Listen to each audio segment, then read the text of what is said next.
اللہ کا ایک بندہ تھا، وہ بازار سے گزر رہا تھا، بلکہ اس کی رحمتیں بہانے ڈھونڈتی ہیں، ذرا دیکھیے منظر۔ تو اس نے دیکھا ایک شرابی ہے، وہ گندی نالی پہ گرا ہوا ہے اور گندے پانی سے اس کا منہ گندا ہو رہا ہے۔ انسان کے احترام کے ناطے دل میں ترس جاگا اور اس کو وہاں گندی نالی سے اٹھایا اور اس کا منہ دھویا اور گھر کا رستہ دکھایا۔ خیر شام ہوئی، رات پڑی، جب پچھلا پہر ہوا تو وہ بزرگ جنہوں نے دن کو شرابی کا منہ دھویا تھا تو وہ مسجد میں تہجد پڑھنے کے لیے آئے تو کیا دیکھا کہ وہی شرابی جو دوپہر کو گندی نالی پہ دھت پڑا تھا آج اس بزرگ سے بھی پہلے مصلی پہ کھڑا ہو کے نماز پڑھ رہا ہے۔ تو بڑی حیرت ہوئی کہ یہ تو وہ دن والا شرابی ہے اور میں نے آج اس کا منہ دھویا تھا، نشے میں دھت پڑا تھا۔ تو حیرت کا اظہار کیا تو ہاتف سے آواز آئی، میرے بندے تو نے اس کا منہ دھو دیا تھا، میں نے اس کا دل دھو دیا ہے۔ تو جب بندہ اللہ کے حضور توبہ کرتا ہے، اس کے حضور معافی مانگتا ہے، تو پھر وہ کتنا عطا کرتا ہے، اور بندے کے گناہوں کو معاف ہی نہیں کرتا بلکہ اس کے گناہوں کو نیکیوں میں بدل کے رکھ دیتا ہے۔ یہ بندے پر اللہ کی کرم نوازیوں کے برستے رنگ ہیں۔ التائب من الذنب کمن لا ذنب لہ، گناہ سے توبہ کرنے والا ایسا ہوتا ہے جیسے اس نے گناہ کیا ہوا ہی نہیں۔ حدیث پاک میں آتا ہے کہ قیامت کے دن ایک شخص اپنا نامہ اعمال کھولے گا اور اسے فرمایا جائے گا کہ اپنے نامہ اعمال کو پڑھو، تو وہ نامہ اعمال پڑھنا شروع کرے گا۔ اب اس نے بڑے بڑے جرم کیے ہوں گے اور چھوٹے چھوٹے گناہ بھی کیے ہوں گے۔ اب اللہ سے حیا کرتے ہوئے، شرم کرتے ہوئے جو بڑے گناہ ہیں ان کو چھوڑتا جائے گا، صرف نظر کرتا جائے گا اور چھوٹے چھوٹے گناہ پڑھتا جائے گا۔ جب وہ سارا نامہ اعمال پڑھ چکے گا تو آواز آئے گی، بندے جا، میں تیرے سارے گناہوں کو بدل کے نیکیوں میں تبدیل کر دیا۔ تو وہ کہے گا، اے اللہ ابھی تو میرے بڑے بڑے گناہ رہتے تھے جو میں نے ابھی پڑھے ہی نہیں۔ تو جب یہ بات اللہ کے محبوب نے ارشاد فرمائی تو حضور اتنا مسکرائے کہ صحابہ کو حضور کی داڑھیں نظر آنے لگی۔ پہلے وہ کہہ رہا ہے کہ چھوٹے چھوٹے گناہ پڑھتا ہے اور بڑے چھوڑتا چلا جاتا ہے، اور جب یہ اسے پتا چلا کہ ان گناہوں کو بدل کے نیکیوں میں تبدیل کر دیا جائے گا تو وہ کہتا ہے ابھی تو بڑے بڑے گناہ میرے رہتے تھے۔ تو اللہ کی یہ کرم نوازیوں کے رنگ ہے کہ وہ گناہوں کو بدل کے نیکیوں میں تبدیل کر دیتا ہے، اور بندہ جتنا بڑا گناہ گار تھا جب سچے دل سے اس کے حضور توبہ کرنے کے لیے حاضر ہوتا ہے تو پھر اتنا ہی بڑا نیکوکار بن جاتا ہے۔ سیدنا عمر فاروق رضی اللہ تعالی عنہ کا زمانہ تھا، اور آپ جانتے ہیں وہ ہاتھ میں درہ رکھتے تھے اور گلیوں میں گشت کیا کرتے تھے رات کو۔ دن کو بھی آپ دیکھتے تو ایک شرابی تھا جو ہاتھ میں شراب کی بوتل لیے آ رہا تھا، اچانک گلی کا موڑ کاٹا تو آگے حضرت عمر آ رہے تھے، ایک دم ڈر گیا اور دل ہی دل میں کہا، اے اللہ حضرت عمر کے قہر سے بچا لے، ساری زندگی شراب نہیں پیوں گا۔ سچی توبہ کر دی اور جلدی سے وہ شراب کی بوتل بغل میں دبا لی۔ اتنے میں حضرت عمر بھی سر پہ پہنچ گئے اور کڑک کے کہا، گرج کے کہا کہ یہ تیرے پاس کیا ہے؟ تو تھی تو شراب۔ اب ڈرتے ہوئے اس نے کہا، حضور یہ سرکہ ہے۔ تو حضرت عمر فرمایا، نکالو۔ اب وہ تھر تھر کانپ رہے اور بغل سے وہ شراب کی بوتل نکالی۔ جب نکالا تو وہ شراب نہیں تھی، سرکہ بن چکا تھا۔ تو جو اللہ شراب کو سرکے میں بدل دینے پہ قادر ہے، وہ گناہوں کو نیکیوں میں بدل دیتا ہے۔ تو یہ ایک صورت دکھائی کہ دیکھو یہ شراب کو سرکے میں تبدیل کر دیا، تمہارے گناہ بھی نیکیوں میں تبدیل کر دیں گے۔ تم آؤ تو صحیح اس کی چوکھٹ پہ، تم ہاتھ تو پھیلاؤ۔ حضرت داتا گنج بخش علی حجویری علیہ رحمہ کشف المعجوب کے اندر لکھتے ہیں کہ جو فرمایا گیا کہ جس نے توبہ کی اللہ نے اس کی مغفرت کر دی، تو ایک بزرگ کا قول نقل کیا کہ جس کو اللہ نے بخشنا تھا اللہ نے اس کو توبہ کی توفیق دے دی۔ اس کو بلایا ہی اسے ہے جس نے مغفرت کرنی تھی۔ تو توبہ کی توفیق کا نصیب ہو جانا یہ اللہ کی خاص رحمتیں ہیں، اور توبہ کرنے والا اللہ کی خاص رحمتیں پاتا ہے۔ توبہ کرنے والا جب اس کے حضور حاضر ہوتا ہے تو اللہ تعالیٰ اس پہ بہت خوش ہوتا ہے۔ اللہ کے محبوب علیہ السلام نے باقاعدہ ایک مثال سے یہ حقیقت سمجھائی کہ توبہ کرنے والے کے لیے اللہ کی خوشی کا عالم کیا ہوتا ہے، اللہ کیسے خوش ہوتا ہے توبہ کرنے والے پر۔ تو حضور نے ارشاد فرمایا ایک بندہ لمبا سفر کر کے اور صحرا کے اندر ایک لمبے سفر پہ تھا، تو راستے کے اندر اس نے چند لمحوں کے لیے سستانے کے لیے، دوپہر کاٹنے کے لیے ایک درخت کے ساتھ اپنا جانور باندھا اور خود سو گیا۔ اس کا خیال تھا چند لمحوں کے لیے آنکھوں کی نیند نکالوں گا اور آگے بڑھ جاؤں گا، اس لیے اس نے سامان بھی سواری اونٹ کے اوپر جو لدا ہوا سامان تھا، اس میں کھانا تھا، پینا تھا، دیگر ضروریات کی چیزیں تھیں، تو وہ بھی نہیں اتارا، کجاوے پر ہی پڑا رہا کہ چند لمحوں کے لیے میں نے کمر سیدھی کرنی اور آگے چلے جانا ہے۔ تو تھوڑی دیر کے بعد اس کی آنکھ کھلی تو کیا دیکھتا ہے کہ اونٹ ماں ساز و سامان کے غائب ہے۔ تو صحرا میں اونٹ کا گم جانا زندگی گم جانے کے مترادف ہے۔ تا حد نظر نہ کوئی آبادی، نہ کوئی انسانی وجود، تو پھر زندگی نہیں موت کے منہ میں اپنے آپ کو دھکیل لینا ہے جنگل میں، اگر آپ کے پاس کچھ باقی نہیں بچتا ہے۔ تو اس نے دیکھا کہ سواری غائب ہے، سواری غائب ہے تو اس کے اوپر جو سامان تھا وہ بھی غائب ہے، تو وہ دائیں بائیں بھاگا دوڑا اس خیال سے کہ میں جو ہے وہ اپنی سواری کو تلاش کر لوں، لیکن سواری نہیں مل پائی۔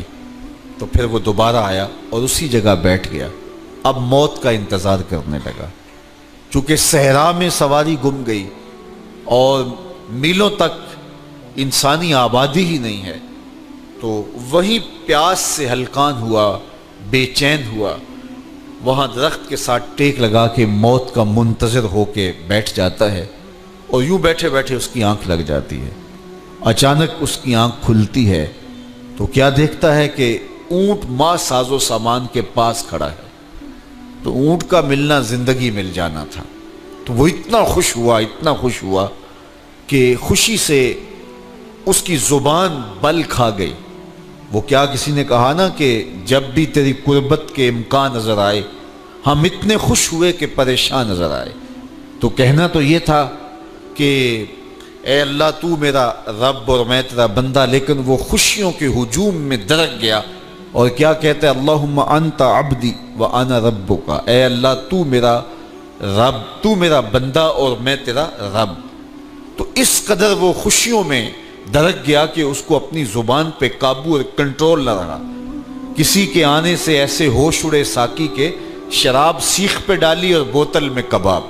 تو کہتا ہے اللہم انت عبدی وانا ربک، تو میرا بندہ اور میں تیرا رب۔ تو یہ اس کی زبان قابو میں نہ رہی اور وہ بل کھا گیا، خوشیوں کا ہجوم ایسا ہوا۔ تو اللہ کے محبوب نے یہ مثال بیان کرنے کے بعد ارشاد کیا، مجھے بتاؤ اس بندے کو کتنی خوشی ہوئی کہ زبان پہ قابو نہیں، جذبات پہ کنٹرول نہیں، کہنا کچھ ہے بول کچھ رہا ہے۔ تو صحابہ نے عرض کی حضور بہت خوشی ہے۔ تو فرمایا جس طرح یہ بندہ اونٹ کے ملنے پر واپس آنے پہ خوش ہوا، حتیٰ کہ خوشیوں کے ہجوم میں اس کی زبان بھی قابو میں نہیں رہی، یہ بتا رہا ہے خوشیوں کے وفور کا عالم اور مسرتوں اور جو ہے وہ خوشیوں کی کثرت کا عالم بتا رہا ہے۔ تو فرمایا یہ بڑا خوش ہوا جب کوئی بندہ پلٹ کے مالک کی دہلیز پہ آتا ہے، اللہ اس سے بھی زیادہ خوش ہوتا ہے کہ میرا بندہ میری چوکھٹ پہ آ گیا۔ تو پھر اللہ یہ نہیں دیکھتا کہ اس کے گناہ کتنے ہیں، سمندر کی جھاگ کے برابر بھی گناہ ہو تو معاف کر دیے جاتے ہیں، اس لیے کہ میرا بندہ پلٹ کے میری چوکھٹ پہ آیا ہے۔ تو توبہ اللہ کو محبوب ہے، اللہ کو مطلوب ہے، اللہ کو چاہیے کہ بندہ اس کے حضور آئے اور پھر اللہ جل شانہ اس کی مغفرت و بخشش فرما دیتا ہے۔ یہ موسم نور کے موسم ہے، عام دنوں میں بھی توبہ کرو، دن میں کرو یا رات کو کرو، کسی بھی مقام پہ توبہ کرو، اللہ معاف کر دینے والا ہے۔ لیکن یہ خاص ایام تو ایسے ہیں کہ اللہ کی رحمتیں بندوں کو معاف فرما دیتی ہیں، اور اگر کوئی توبہ کا جو ہے وہ دامن پکڑ کے آ جائے، اس کے حضور حاضر ہو جائے، تو پھر اللہ تعالیٰ جل شانہ بندوں کی خطائیں بھی معاف کرتا ہے اور ان کے گناہوں کو بدل کے نیکیوں میں تبدیل کر دیتا ہے۔ خوش نصیب ہیں وہ لوگ جو ان بابرکت ایام میں اپنی بخشش کا سامان کر لیتے ہیں، اور ان سے بڑا بدبخت بھی کوئی نہیں جو ان سہانے موسموں میں بھی پیاسے رہتے ہیں اور ان موسموں میں بھی ان کی بخشش و مغفرت نہیں ہو پاتی۔ رت سہانی ہو، موسم اچھا ہو، تو مجھے بتاؤ کہ جو اس موسم میں بھی اپنے آپ کو محروم رکھے تو اس سے بڑی بد نصیبی کیا ہوگی۔ اللہ کے محبوب علیہ السلام نے منبر کی تینوں سیڑھیوں پہ قدم رکھتے ہوئے آمین آمین پکارا، تو حضور علیہ السلام سے عرض کیا گیا یا رسول اللہ صلی اللہ علیہ وسلم، ہر سیڑھی پہ قدم رکھتے ہوئے آپ نے آمین کہا، تو آپ نے کس بات پہ آمین کہا؟ فرمایا جبریل امین حاضر خدمت ہوئے اور انہوں نے کہا اس شخص کی ناک خاک آلود ہو جو ماہ صیام رمضان المبارک کو پائے اور اپنی بخشش نہ کروا سکے۔ تو میں نے اس پہ آمین کہا کہ اتنا مقدس مہینہ نصیب ہو، اتنا سہانا موسم آئے اور وہ پھر جہاں کھڑا تھا وہی کا وہی کھڑا رہے۔ میں اور آپ اپنا محاسبہ کر سکتے ہیں۔ موسم رحمت اور فصل نور رمضان المبارک اپنا آدھا سفر طے کر چکا ہے، یہ مبارک مہینہ آدھا سفر اس کا بھی باقی ہے۔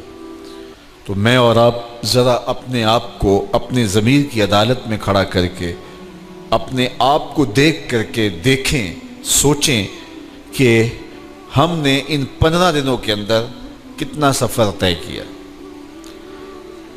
29-30 شعبان کو ہم جہاں کھڑے تھے، کیا ہم آج بھی وہیں کھڑے ہیں یا ہمارا کچھ سفر بہتری کا ہوا ہے؟ اور اگر ہم وہیں کے وہیں کھڑے ہیں تو پھر ابھی وقت ہے ہم بقیہ 15 دنوں میں اللہ کی رضا جوئی کے لیے کوشاں ہو جائیں، ورنہ کتنی بڑی وعید ہے۔ جبریل دعا کر رہے ہیں اور اس پہ حضور آمین کہہ کے مہر لگا رہے ہیں، اس شخص کی ناک خاک آلود ہو جو ماہ صیام کو پائے اور اپنی بخشش نہ کروا سکے۔ مجھے اور آپ کو پتہ ہے کہ ہم کہاں کھڑے ہیں۔ بل الانسان علی نفسہ بصیرہ ولو القی معاذیرہ، انسان خود اپنے آپ کو جانتا ہے کہ میں کہاں کھڑا ہوں، وہ اپنے آپ کو خود دیکھتا ہے۔ ایک تو فیصلہ قیامت کے دن ہوگا، نامہ اعمال تولے جائیں گے اور نامہ اعمال کے تلنے کے بعد پتہ چلے گا نیکیاں کتنی ہیں اور برائیاں کتنی ہیں۔ لیکن ایک ہم اپنے ضمیر کے اندر ترازو گاڑ کر کے اپنے عمل تول سکتے ہیں اور ہمیں پتہ ہے ہم نے نیکیاں کتنی کی، ہمیں پتہ ہے ہم نے برائیاں کتنی کی۔ جو نیکیاں کی ان میں اللہ کی رضا کے لیے کتنی کی، لوگوں کے دکھاوے کے لیے کیا کیا، خواہش نفس کے لیے کیا کیا۔ لوگ اس کو نیکی سمجھتے رہے لیکن ہم تو سمجھتے ہیں وہ نیکی ہے کہ نہیں ہے۔ اس طرح جو برائیاں کی وہ تو برائیاں ہیں۔ تو میں اور آپ اپنے ضمیر کی عدالت میں ترازو گاڑ لیں اور اپنے اعمال کو ابھی تول لیں۔ فرمایا گیا حاسبو قبل ان تحاسبو، قبل اس سے کہ تمہارا حساب کیا جائے تم اپنا حساب پہلے ہی کر لو۔ تو اپنے اندر کی ستھرائی، اپنے اندر کی پاکیزگی